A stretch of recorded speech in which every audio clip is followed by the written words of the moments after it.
మన భారతీయ సంస్కృతిలో పండుగలు చాలా విశిష్టమైనవి. ఆ పండుగలు మనకు ఎన్నో సందేశాలనిస్తుంది. మన యొక్క ఆధ్యాత్మిక చైతన్యానికి శ్రీకారం చుడుతుంది. కుటుంబ బంధాన్ని బలపరుస్తుంది. ప్రకృతిని సంరక్షిస్తుంది. ఇలాంటివి ఎన్నో గుణాలు కలిగి ఉన్నాయి పండుగలు. అందుకే పండుగలో ఉన్న విశిష్టతలేంటో, ఒక్కొక్క పండుగ గురించి, ఆ పండుగ మనకిచ్చే జ్ఞాన సందేశం ఏంటో తెలుసుకుందాం నేటి మహర్షి టాక్స్ లో. మహాశివరాత్రి అనేది అంతర్ముఖ సాధన వైపు దృష్టి సారించాలని సూచిస్తుంది. ఆధ్యాత్మికంగా మనం ఉన్నత స్థానాన్ని అధిరోహించాలని, ఇందుకు సాధన ప్రారంభించమని చెబుతుంది మహాశివరాత్రి. మహాశివరాత్రి అంటే అజ్ఞానంపై జ్ఞాన విజయం. అది నిద్రకు సంబంధించింది కాదు. అలా అని నిద్ర లేకుండా ఉండమని కాదు, అవగాహనతో జీవించమని ఇచ్చే సందేశమే మహాశివరాత్రిలో మనం చేసే జాగరణ. అంతేకాదు, మనలోని కామ, క్రోధ, లోభ, మోహ, మద, మాత్సర్యాలను జయించమని ఇచ్చే సందేశం మహాశివరాత్రిలో కనిపిస్తుంది. వీటన్నిటినీ జయించడం ద్వారా మనం ఏకాగ్రతను సాధించగలుగుతాం. ఆ ఏకాగ్రతతో ధ్యానంతో ఆధ్యాత్మిక ఉన్నతి సాధించడం జరుగుతుంది. ఇదే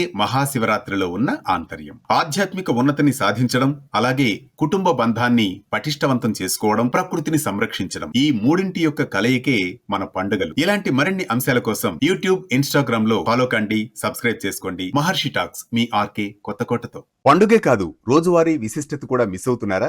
ఇప్పుడే డౌన్లోడ్ చేసుకోండి వేటు న్యూస్.